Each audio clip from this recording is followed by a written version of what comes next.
Hello दोस्तों, welcome to Chetna classes. Learn Marathi with easy explanation in Hindi.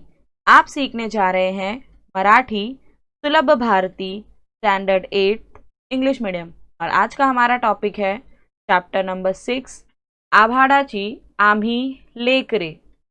इस कविता को वसंत बापट जी ने लिखा है। इनका जन्म 1922 में हुआ था और इनकी मृत्यु 2002 में हुई थी। एक प्रसिद्ध कवि हैं। इनकी कुछ रचनाएं हैं जैसे 11वीं दिशा, सकीना, प्रवासाच्या कविता, चिंग, फुंकेली रणी, मानसी, सूर मर्दाचा पोवाडा, मेघ हृदय, तेजशी, राजशी, ये कुछ काव्य संग्रह हैं। चंगा मंगा, अबड़क तबड़क, आम्ही, बाल गोविंद, ये बाल वाड्मय है। 12 गावाचा पानी, कुछ ये प्रवास वर्णन है। तब 12 गांवों के बारे में उन्होंने बताया हुआ है। तो ऐसी पुस्तकें इनकी बहुत ही प्रसिद्ध हैं। इस कविता के माध्यम से वसंत बापट जी आप सभी को क्या मैसेज देना चाहते हैं, देखिए। सर्व माणसे निसर्गाची लेकरे आहे। तो सभी मनुष्य प्रकृति के ही बच्चे हैं। या माणसातील श्रमिकांमध्ये मानुषिकीचे नाते अभंग असल्यामुळे त्यांच्यामध्ये कोणत्याही प्रकारचा भेदभाव नसतो। तो ये जो मनुष्य है उनके अंदर जो श्रमिक है, क्योंकि मनुष्य ही है जो अलग अलग काम करते हैं, मजदूरी करते हैं, मनुष्य के बीच में और मनुष्य के अंदर का जो श्रमिक है उसके बीच में न टूटने वाला एक ऐसा ही रिश्ता होता है। इसलिए मनुष्य और उसकी मेहनत में किसी प्रकार का भेदभाव नहीं होना चाहिए। मतलब कुछ लोग जो मेहनत करने वाले जो मजदूर होते हैं उनकी तरफ बहुत ही हीन भावना से देखते हैं। तो इस तरीके का उनके साथ कोई भेदभाव नहीं होना चाहिए, क्योंकि ये जो श्रमिक हैं ये भी मनुष्यता का ही एक हिस्सा है। प्रस्तुत कवितेतून कवि ने हा मानवतावादी व उदात्त विचार व संदेश दिला आहे। तो यहाँ पर इस कविता के माध्यम से वो मानवतावाद का ये मैसेज देना चाहते हैं कि मनुष्य को दूसरे मनुष्य से कोई भेदभाव नहीं रखना चाहिए, चाहे वो मेहनत मजदूरी करके ही अपना पेट क्यों ना भर रहा हो। प्रस्तुत कविता सिंग फुकेली रणी या काव्य संग्रहातून घेतली आहे। वसंत बापट जी की काव्य रचना में से ही ये कविता ली गई है। आइए शुरू करते हैं कविता। आभाडाची आम्ही लेकरे, काळी माती आई, जात वेगळी नाही आम्हा, धर्म वेगळा नाही। कवि कहते हैं बारिश करने वाले, खेती के लिए बारिश बहुत ही महत्वपूर्ण होता है। तो बारिश करने वाले इस आभाड़ यानी कि इस बादल के हम सभी क्या हैं, बच्चे हैं। काली माती, और जो काली मिट्टी है जो हमें अन्न देती है, हमारा भरण पोषण करती है, ये हमारी माँ है।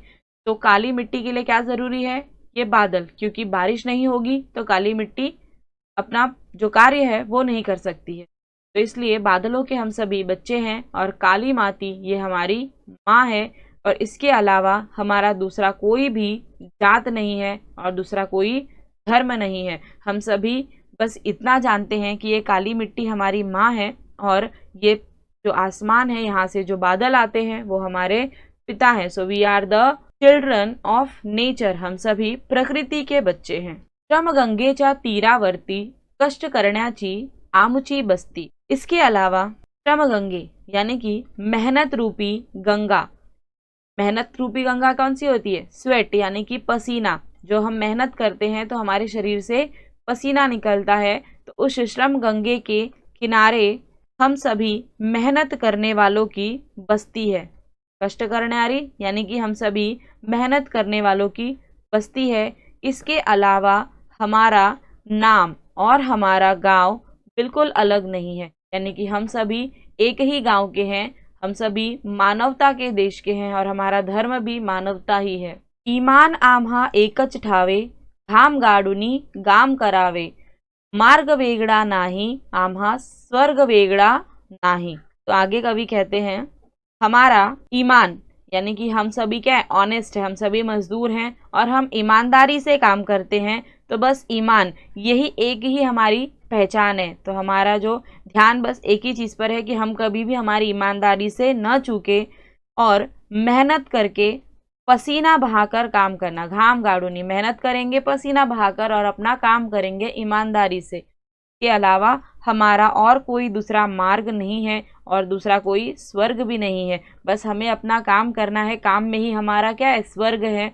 और यही हमारा एक मार्ग हमने चुना हुआ है कि हम मेहनत करने वाले मेहनती लोग हैं, मजदूर हैं और हमारा काम है मेहनत करना ईमानदारी से। मानुषकीचे अभंगनाथ आम्हीच आमुचे भाग्य विधाता। हम सभी मनुष्यता के रिश्तों से जुड़े हुए हैं, ठीक है। यानी कि हम सभी मनुष्य हैं जो एक दूसरे से मनुष्यता के एक अभंग न टूटने वाले एक ऐसे रिश्ते से जुड़े हुए हैं।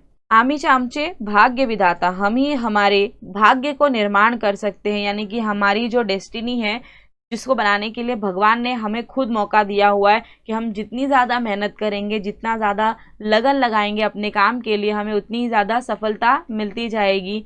इसके अलावा हमारा पंथ अलग नहीं है और हमारा कोई संत भी अलग नहीं है। यानी कि हम किसी दूसरे धर्म और जाति संप्रदाय को नहीं मानते हैं। बस हम इतना जानते हैं कि हम सभी को मेहनत करना है और एक दूसरे के साथ मनुष्यता का रिश्ता बनाना है और अपने भाग्य को अपने हाथों की मेहनत से बनाना है। कोटि कोटि हे बड़कट बाहू, जगन्नाथ रथ ओढून नेहू, आस वेगड़ी नाही आम्हा, ध्यास वेगड़ा नाही। सभी मजदूर कहते हैं करोड़ों भारतीयों के, कोटि कोटि यानी कि करोड़ों भारतीय के मजबूत हाथों में, बड़कट बाहू, इन मजबूत हाथों में इतनी शक्ति है कि हम एक नए समाज की निर्मित करेंगे और उस नए समाज के जगन्नाथ का रथ यानी कि उसका जो शुभारंभ है, इसे हम इस रथ को खींच कर करेंगे। और इसके अलावा हमारी और दूसरी कोई आस नहीं है और दूसरा कोई ध्यास नहीं है। बस हम एक ऐसे समाज की निर्मित करना चाहते हैं जहाँ सभी लोग एक दूसरे के साथ एकजुट में होकर रहें और एक दूसरे के अंदर जो भेदभाव है, एक मनुष्य का दूसरे मनुष्य से, ये भेदभाव हम ख़त्म कर सकें। बस इसी चीज़ की कामना करते हुए ये सभी मनुष्य कहते हैं, ये सभी मजदूर कहते हैं कि हम सभी क्या है, बादलों के बच्चे हैं, प्रकृति के बच्चे हैं। और प्रकृति जब किसी से भेदभाव नहीं रखती तो हमें भी कोई भेदभाव नहीं रखना चाहिए। एक दूसरे के साथ सारे भेदभाव को ख़त्म करके और भाईचारे के साथ रिश्ता निभाते हुए जीना चाहिए। आई होप आपको ये कविता समझ में आई हो। अगर आपको ये कविता में कुछ भी डाउट होता है तो आप इसको 2 बार 3 बार सुनिए, आपके सारे डाउट्स क्लियर हो जाएंगे और कहीं से भी जो भी क्वेश्चन पूछे जाएंगे उसके आंसर्स दे पाएंगे। Thank you for watching this video. मिलते हैं अगली वीडियो में। अगर आपको यह वीडियो अच्छी लगी है और आप इस चैनल पर नए हैं तो आज ही सब्सक्राइब करें आपका अपना चेतना क्लासेस यूट्यूब चैनल और आने वाली सभी वीडियो लेक्चर्स की नोटिफिकेशन सबसे पहले पाने के लिए बेल आइकन जरूर दबाएं। वीडियो को लाइक एंड शेयर जरूर करें और हाँ, कमेंट करना ना भूलें क्योंकि आपके कमेंट्स ही हमारा मोटिवेशन है। तो चलिए मिलते हैं नेक्स्ट वीडियो में।